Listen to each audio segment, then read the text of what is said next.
It takes passion, vision, and courage to build a legacy. Casa Grande, transforming lives.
அனைவருக்கும் கல்யாண மாலையின் பணிவன்பான வணக்கங்களும் வாழ்த்துக்களும்.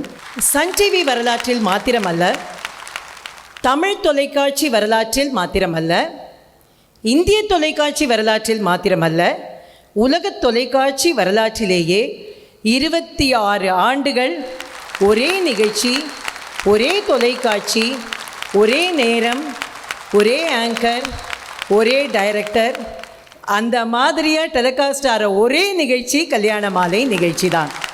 நாங்கள் 2000ஆவது ஆண்டு ஒரு என்ன எனர்ஜி லெவலோட, என்ன ஒரு எக்ஸைட்மெண்ட்டோடு இந்த கல்யாண மாலையை ஆரம்பித்தோமோ, அதே எக்ஸைட்மெண்ட்டோட, அதே எனர்ஜி லெவலோட எங்களை தொடர வைத்த ஆண்டவனுக்கு எங்களுடைய வணக்கங்களை பாதத்தில் பணிந்து சமர்ப்பித்துக் கொள்கின்றோம். 26 ஆண்டுகளுக்கு முன்னாடி நாங்கள் அறிமுகப்படுத்தின வரனோட குழந்தைகள்லாம் கல்யாணத்துக்கு வந்துட்டாங்க. இப்போது ஏன்னா இன்னைக்கு கூட 3-4 வரன்கள் வந்திருந்தாங்க. அவங்க வீட்டில் முதல் கல்யாணம் நம்ம பண்ணினோம், அவங்க குழந்தைகளுக்கு நாம் இப்போ வரன் பார்க்குறோம். அந்த மாதிரி எத்தனையோ மாற்றங்கள் 3 டிகேட் முடிஞ்சு போயிடுது.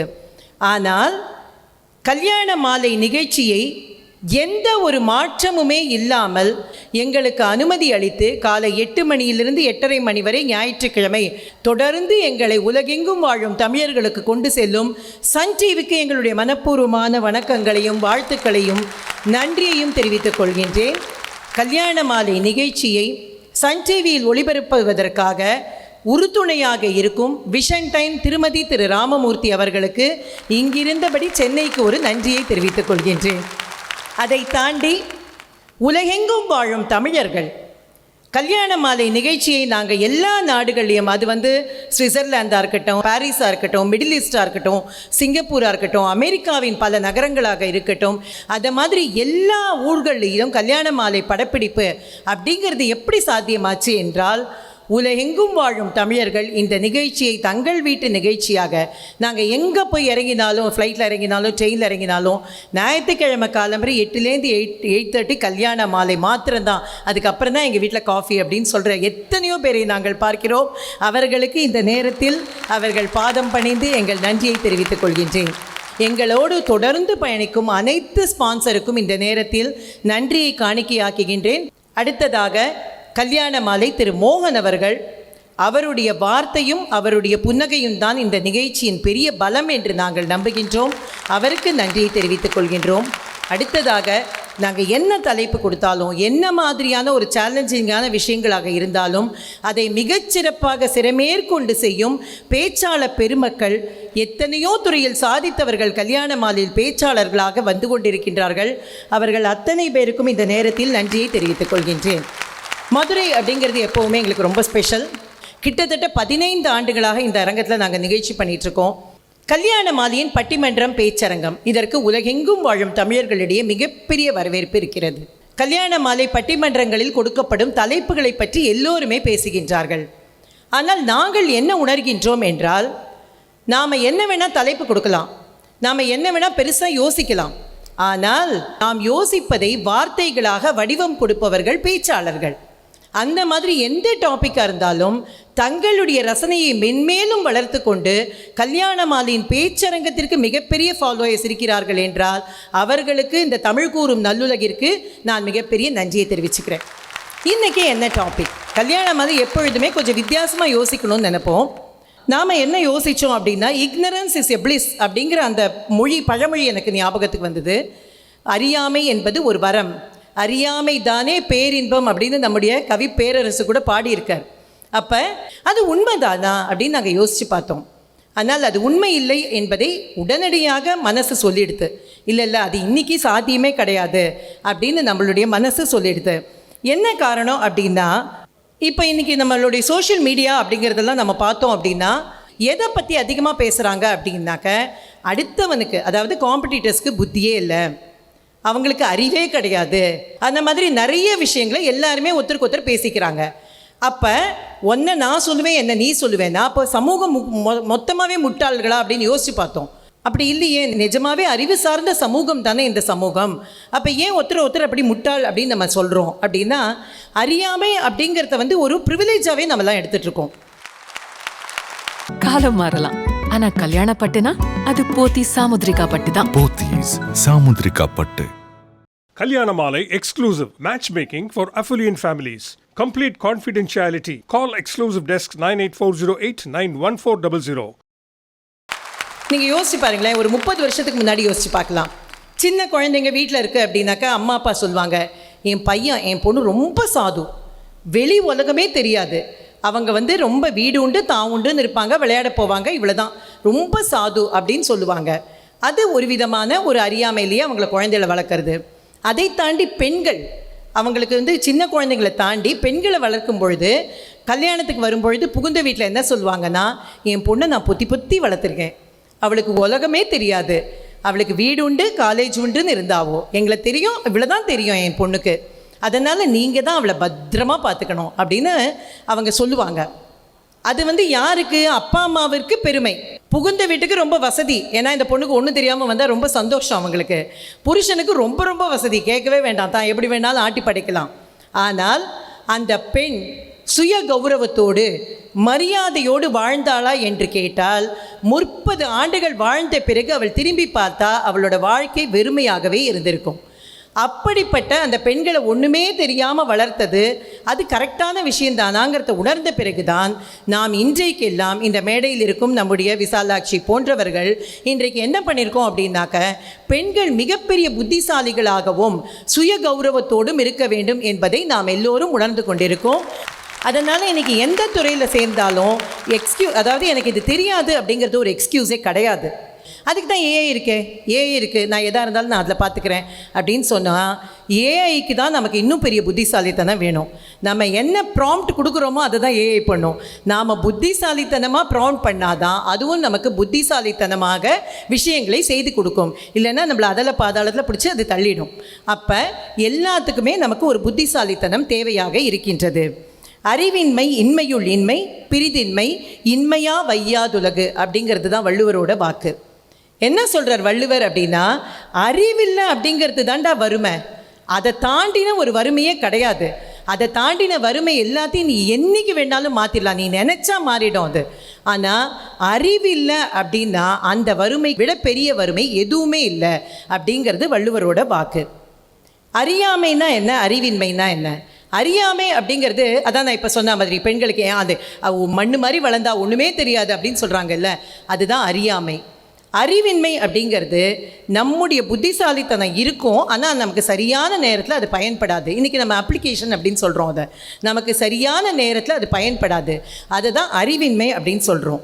அப்போ அந்த பேச்சு வழக்கில் சொல்லுவாங்க, அவன் அந்த புத்தியை கட்டி பீரோவில் வச்சுட்டான் போல இருக்குது அப்படின்னு சொல்லுவாங்க, இல்லைன்னா அந்த புத்தியை கடன் கொடுத்துட்டான் போல இருக்குது அப்படின்லாம் சொல்லுவாங்க. அப்போ தகுந்த நேரத்தில் புத்தி நமக்கு பயன்படணும்னா நாம் என்ன பண்ணணும்? நம்மள்ட்ட இருக்கிற புத்தி போறலை, அப்போ அதை நம்ம இன்னும் கொஞ்சம் டெவலப் பண்ணிக்கணும்னா தொடர்ந்து கற்றுக்கொள்வது மாத்திரம்தான் அதற்கான வழி. இல்லை கற்றுக்கொள்வதை தாண்டி அடுத்தது கற்றலேன் கேட்டலே நன்றி என்பதை போல கேட்டு அறிஞ்சுக்கணும். இப்போ இந்த மாதிரி பெரியவர்கள்ட்ட கேட்டு அறிந்து கொள்ளும் பொழுது என்ன நடக்கும் அப்படின்னா, ஒரு 100 புத்தகங்கள் படித்தால் நமக்கு என்ன அறிவு வருமோ அந்த அறிவு 10 நிமிடம் இந்த இம்மாதிரியான பெரியவர்கள் பேசினால் நமக்கு வந்து சேரும். அறிவை சேர்ப்பதனால், அறிவாளியாக நாம் இருக்கிறதுனால என்ன பயன்? முதல்ல நாம் நம்முடைய குடும்பத்தை மிகச்சிறப்பாக வழி நடத்தலாம். அவங்க ஹவுஸ் ஒய்ஃப் தான், அவளுக்கு ஒன்றுமே தெரியாது அப்படிங்கிறது தான் இனிமேல் செல்லாது. ஏன்னா இன்றைக்கி ஒரு குழந்தையை வளர்க்கணுன்னா ஒரு பல்கலைக்கழக பேராசிரியராக இருந்தால் அவருக்கு என்ன புத்திசாலித்தனம் இருக்குமோ அந்த அளவு புத்திசாலித்தனம் இருந்தால்தான் இன்றைக்கி ஒரு குழந்தையை வளர்க்க முடியும். அந்த குழந்தைகள் இன்றைக்கி அத்தனை பெரிய புத்திசாலிகளாக, அதே நேரத்தில் எந்த நிமிஷத்திலும் வழித்தடம் மாறி விடுவார்களோ என்ற பயத்தோடு பெற்றோர்கள் வளர்க்க வேண்டியிருக்கிறது. அப்போ அவங்களுக்கு ரொம்ப பெரிய புத்திசாலியாக அவர்கள் இருந்தால் குடும்பத்தை நல்ல வழி நடத்திட்டு போகலாம். ரெண்டாவது விஷயம் என்ன அப்படின்னா, அது சின்ன சின்ன பிரச்சனைகள் வருது இல்லையா குடும்பத்துக்குள்ளே. இந்த சென்ஸ் நமக்கு ஏதோ வெளியில் தகராறு, நெய்பரோடு தகராறு வந்துடுறது, ஆக்சிடென்ட் ஆகிடுறது, இல்லை வேறு ஏதோ ஒரு பிரச்சனை வருது. அந்த மாதிரியான எல்லா பிரச்சனைகளையும் தீர்க்கணும்னா கொஞ்சமான புத்திசாலித்தனம் இருந்தால் தான் நாம் எல்லாத்தையும் சரி செய்ய முடியும். சரி, வீடாச்சு, அடுத்தது நிறுவனம். நான் ஒரு ஆஃபீஸில் வேலை பார்க்குறீங்க, என் டொமைனில் எனக்கு நாலேஜ் இருக்குது. போராது தம்பி, அதெல்லாம் போகவே போகாது. நாம் இன்றைக்கி ஸ்மார்ட்டாக வேலை பண்ணலைன்னா அடுத்தவங்க நம்மளை ஏறி மிதிச்சுட்டு மேலே போயிட்டே இருப்பாங்க. அதனால் ஒரு நிறுவனத்தில் நம்ம ஒரு எக்ஸிக்யூட்டிவ் லெவலில் வேலை பார்த்தா கூட கண்டிப்பாக நம்முடைய புத்திசாலித்தனத்தை வளர்த்து கொள்ள வேண்டும். மூன்றாவது, இதையெல்லாம் தாண்டி நானே ஒரு நிறுவனத்தை நடத்துகிறேன், இவங்கெல்லாம் நடத்துகிற மாதிரி அப்படின்னா அதுக்கு இந்த பிரபஞ்சத்தில் இருக்கிற எத்தனை புத்திசாலித்தனம் வேணுமோ அத்தனை இருந்தால் தான் இன்றைக்கி இந்த மாதிரி ஒரு நிறுவனத்தை நடத்த முடியும். கம்ப்ளைன்சஸ், லீகல், இது மாதிரி ஒரு சின்ன சின்ன விஷயங்களில், அதெல்லாம் ஒரு பெரிய விஷயம், ஆனால் அதில் ஒரு சின்ன தப்பு பண்ணிட்டோன்னா நம்மை கொண்டு அது எங்கேயோ பாதாளத்தில் பிடித்து தள்ளிவிடும். ஒரு 10 வருஷம் எழுந்திருக்க முடியாது. இது எல்லாமாக சேர்ந்து கொண்டு தான் நாம் நம்ம புத்திசாலித்தனமாக இருக்க வேண்டும். அறிவில்லாமல் இருந்தால் இந்த காலத்துக்கு, இந்த காலச்சூழலுக்கு நம்மால் எதையுமே செய்ய முடியாது என்பதனால்தான் ignorance is a bliss has no relevance today. இதுதான் நம்முடைய இன்னைக்கு டாபிக்கோட நோக்கம். இந்த விஷயத்தை பேசுவதற்காக 4 பேரறிஞர்கள் வந்திருக்கிறார்கள். அவர்களுக்கு என்னுடைய மனப்பூர்வமான நன்றியை தெரிவித்துக் கொண்டு அவர்களை வரவேற்கின்றேன். முதலில் நான் பேச அழைப்பது திரு பூமிநாதன். அவரை நீங்கள் கண்டிப்பாக தொலைக்காட்சியில் பார்த்துருப்பீங்க, பேப்பரில் பார்த்துருப்பீங்க, சோஷியல் மீடியாவில் பார்த்துருப்பீங்க, எல்லா சேனல்லையும் வருவார். Director, king makers IAS academy. ஆட்சிக்கு யார் வரணுங்கிறத நாம் முடிவெடுக்கலாம். ஆனால் ஆட்சியாளர்களை வழிநடத்துவது ஆட்சியர்கள். அவங்க கலெக்டரோ அவங்க தான் வழி நடத்துகிறாங்க. அவர்களை உருவாக்குவது தான் ஐஏஎஸ் இவர்களினுடைய அகாடமியினுடைய பணி. பொதுவாக நம்ம படிக்கும்பொழுது வீட்டில் ரொம்ப படிச்சுட்டே இருக்கான் ஒரு பையன் அப்படின்னா, என்னடா ஐஏஎஸ்க்கா படிக்கிற, ஏதோ அழட்டிக்கிற அப்படின்னு நாம் கேட்போம். ஆனால் ஐஏஎஸ் அப்படிங்கிற படிப்பு அவ்வளவு பெரிய படிப்பு என்பதை நாம் உணர்ந்திருக்கிறோம். நமக்கு அதுக்கான கௌரவத்தை கொடுக்கின்றோம். அந்த மாதிரியான அந்த அகாடமி நடத்தி தமிழகத்தை, இந்தியாவை வழிநடத்தக்கூடிய ஆட்சியாளர்களை, ஐஏஎஸ் அதிகாரிகளை, அவர்களை உருவாக்குவது தான் இந்த நிறுவனத்தின் பெரும் பணி. பூமிநாதன் என்றாலே பூமியை ஆள்பவர் என்று பொருள். பூமியை ஆள்பவர்களை உருவாக்கக்கூடிய திரு பூமிநாதன் அவர்களை முதல் பேச்சாளராக மேடைக்கு அழைக்கின்றேன். அறியாமை பலம் அல்ல என்ற தலைப்பில் கல்வி நம்முடைய அறியாமையை போக்கி அறிவு அச்சம் காக்கும் கருவியாக எப்படி உருமாறுகிறது என்பதை பற்றி பேசுவார். நன்றி. மதுரையில் நடைபெற்ற கல்யாண மாலை பேச்சரங்கம் அறியாமை பலமல்ல. King makers IAS academy director Thiru Boominathan தொடர்கிறார் அடுத்த வாரம். இதே கல்யாண மாலை நிகழ்ச்சியில் என்னுடைய மாணவி இந்தியாவினுடைய முதல் 100% பார்வையற்ற பெண் ஐஏஎஸ் அதிகாரி இந்த நிகழ்ச்சிக்கு ஒரு சிறப்பு விருந்தினராக ஐயா அவர்களால் அறிமுகப்படுத்தப்பட்டார். இந்தியன் ஃபாரின் சர்வீஸ் ஆஃபீஸராக இப்போ ஒர்க் பண்ணுறாங்க.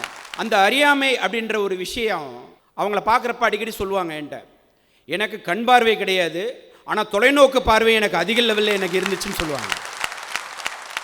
கல்யாண மாலையின் 27ஆம் ஆண்டு தொடக்க விழா கொண்டாட்டம் ஆகஸ்ட் 23ஆம் தேதி ஞாயிற்றுக்கிழமை சென்னை வள்ளுவர் கோட்டம் அரங்கில் காலை 10 மணிக்கு சன் டிவி கல்யாண மாலை வரன் அறிமுக படப்பிடிப்பு. தொடர்ந்து மாலை 3 மணிக்கு புலவர் ராமலிங்கம் தலைமையில் இளைஞர்கள் பங்கேற்கும் கலகலப்பான பட்டிமன்றம். மாலை 5 மணிக்கு திருமதி சுதா ரகுநாதன், திரு ஹரி தியாகராஜன், முனைவர் பர்வீன் சுல்தானா, திருமதி ரேகா சுதர்சன், திரு சுஜித் குமார் சாதனையாளர்கள் பங்கேற்கும் உலக புகழ் கல்யாண மாலை பேச்சரங்கம். மேலும் விவரங்களுக்கு 9840891300 அல்லது 9840891500.